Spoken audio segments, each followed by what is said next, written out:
खालिस्तानी आतंकी हरदीप सिंह निज्जर की हत्या को लेकर कनाडा और भारत में अब ठन गई है। कनाडा सरकार ने खालिस्तानी आतंकी निज्जर की हत्या में भारत की सुरक्षा एजेंसियों का हाथ बताया है। अब भारत सरकार ने कनाडा सरकार को दो टूक जवाब दिया है कि विदेश मंत्रालय ने कहा है कि प्रधानमंत्री जस्टिन ट्रूडो झूठे हैं और उनका बयान भ्रामक है। उन्होंने कहा कि हम कानून के शासन के प्रतिबद्ध हैं। कनाडा ने निज्जर हत्या केस में एक शीर्ष भारतीय राजनयिक पवन कुमार राय को निष्कासित कर दिया है। नमस्कार, मैं हूं आपके साथ कीर्ति अरोड़ा और आप देख रहे हैं TV9 पंजाब, हरियाणा, हिमाचल और जम्मू कश्मीर।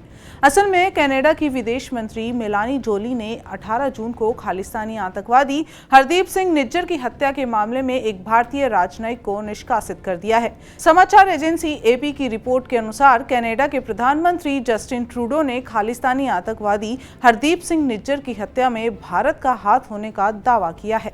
कनाडाई विदेश मंत्री मेलानी जोली ने सोमवार को एक भारतीय राजनयिक को निष्कासित कर दिया। बता दें कि ये कार्रवाई कनाडा के प्रधानमंत्री जस्टिन ट्रूडो के उस बयान के बाद हुई है जिसमें उन्होंने कहा था कि देश की सुरक्षा एजेंसियां भारत सरकार और खालिस्तानी आतंकवादी की हत्या के बीच संबंध की जांच कर रही हैं। कनाडाई विदेश मंत्री मेलानी जोली ने कहा कि कनाडा में भारतीय खुफिया प्रमुख को निष्कासित कर दिया गया है।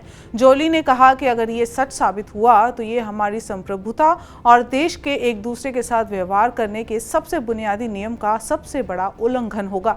AP के हवाले से जोली ने कहा कि परिणाम स्वरूप हमने एक शीर्ष भारतीय राजनयिक को निष्कासित कर दिया है, लेकिन अब भारत सरकार ने भी टिट फॉर टैट की नीति अपनाई है और कनेडियन राजनयिक को भी निष्कासित कर दिया गया है।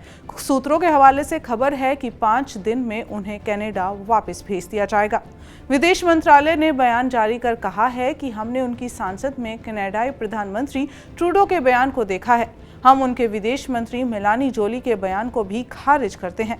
कनाडा में हिंसा के किसी भी कृत्य में भारत सरकार की भागीदारी के सभी आरोप बेतुके और प्रेरित हैं। हम एक लोकतांत्रिक देश हैं और कानून के शासन में विश्वास करते हैं।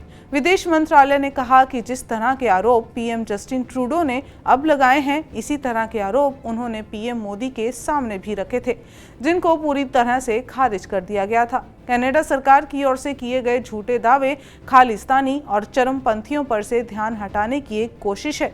खालिस्तानी और चरमपंथियों को कनाडा ने आश्रय दिया। ये सभी भारत की संप्रभुता और क्षेत्रीय अखंडता के लिए खतरा बन गए हैं।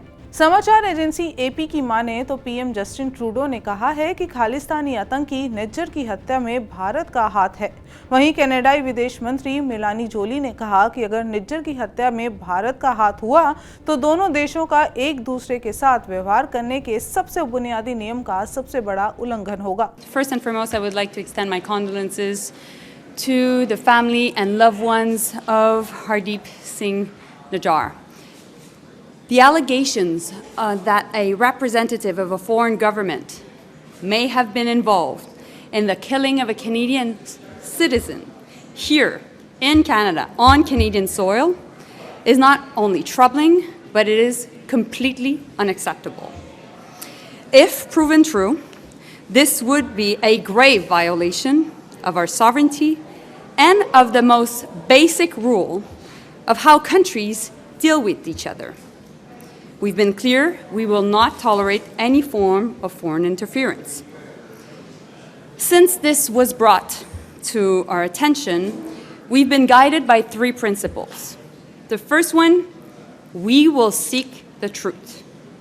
The second one, we will protect Canadians at all times. And thirdly, we will protect Canada's sovereignty. I've conveyed these principles to my Indian counterpart, and I've also told him that we expect India's full collaboration to make sure that we get to the bottom of this. And as of today, and as a consequence, we've expelled a top Indian diplomat from Canada. कनाडाई प्रधानमंत्री ने कहा है कि Canada ने भारत सरकार के शीर्ष खुफिया सुरक्षा अधिकारियों को अपनी गहरी चिंताओं के बारे में बताया है। पिछले हफ्ते G20 में उन्होंने कहा कि बिना किसी अनिश्चित शब्दों के व्यक्तिगत रूप से और सीधे प्रधानमंत्री मोदी के सामने रखा था। उन्होंने ये भी कहा है कि कड़े शब्दों में मैं भारत सरकार से इस मामले की तह तक जाने के लिए कनाडा के सहयोग की बात करता हूं। ट्रूडो का कहना है कि वो जानते हैं कि इंडो कनाडाई समुदाय के कुछ सदस्य भयभीत महसूस करते हैं। उन्होंने शांत रहने का उनसे आह्वान किया। वहीं सार्वजनिक सुरक्षा मंत्री डोमिनिक लेब्लांक ने कहा कि कनाडा के राष्ट्रीय सुरक्षा सलाहकार और जासूसी सेवा के प्रमुख अपने समकक्षों से मिलने और भारतीय खुफिया एजेंसियों के आरोपों का सामना करने के लिए भारत की यात्रा पर हैं। Over the past number of weeks, Canadian security agencies have been actively pursuing credible allegations of a potential link between agents of the government of India and the killing of a Canadian citizen, Hardeep Singh Nijjar. Any involvement of a foreign government in the killing of a Canadian citizen on Canadian soil is an unacceptable violation of our sovereignty. इसके तुरंत बाद प्रधानमंत्री नरेंद्र मोदी के कार्यालय ने कहा कि PM ने कनाडा में चरमपंथी तत्वों द्वारा की जा रही भारत विरोधी गतिविधियों के बारे में कनाडाई प्रधानमंत्री जस्टिन ट्रूडो को अपनी गहरी चिंता व्यक्त की थी। प्रधानमंत्री मोदी ने कहा है कि कनाडा में चरमपंथी तत्वों की भारत विरोधी गतिविधियों को जारी रखने के बारे में हमारी कड़ी चिंताओं से अवगत भी करवाया गया। वे अलगाववाद को बढ़ावा दे रहे हैं और भारतीय राजनयिकों के खिलाफ हिंसा भड़का रहे हैं, राजनयिक परिसरों को नुकसान पहुंचा रहे हैं और कनाडा में भारतीय समुदाय और उनके पूजा स्थलों को भी धमकी दे रहे हैं। भारत सरकार द्वारा वांछित हरदीप सिंह निज्जर इस साल 18 जून को एक गोलीबारी में मारा गया था। निज्जर के इस गुरुद्वारे के बाहर गोली मारकर हत्या कर दी गई थी। 2022 में पंजाब के जलंधर में एक हिंदू पुजारी की हत्या की साजिश रचने का आरोप लगने के बाद राष्ट्रीय जांच एजेंसी ने निज्जर पर 10 लाख रुपए का इनाम घोषित किया था। पुजारी की हत्या की साजिश खालिस्तान टाइगर फोर्स ने रची थी। कनाडा में रहने वाला निज्जर केटीएफ का प्रमुख था। कनाडा की सुरक्षा एजेंसियां निज्जर की हत्या का आरोप भारत पर शुरू से लगाती रही हैं। निज्जर की हत्या के बाद कनाडा में भारत सरकार के खिलाफ खालिस्तानी समर्थकों ने विरोध भी किया था, लेकिन इस पर कनाडा सरकार ने भारतीय राजनयिक को निष्कासित कर दिया, जिसके जवाब में भारतीय सरकार ने भी कनाडा के राजकीय को निष्कासित कर दिया है। अब वो 5 दिन के अंदर अंदर वापस कनाडा भेजने की अपील तक कर दी गई है। ऐसे में सवाल उठता है कि आखिर कनाडा की सरकार को खालिस्तानियों से इतनी हमदर्दी क्यों है। तो आपको बता दें, कनाडा भारत के क्षेत्रफल से 3 गुना बड़ा है और आबादी में दिल्ली एनसीआर की जनसंख्या के बराबर। वहाँ करीब 8 लाख सिख रहते हैं, जो कनाडा की कुल आबादी का 2.1% है। सिख वहाँ राजनीतिक रूप से खूब सक्रिय भी हैं। 338 सदस्यों वाले कनाडाई संसद में 18 सदस्य सिख हैं। प्रधानमंत्री जस्टिन ट्रूडो की लिबरल पार्टी बहुमत से 14 सदस्य दूर है, इसलिए उन्होंने न्यू डेमोक्रेटिक पार्टी से अलायंस किया है।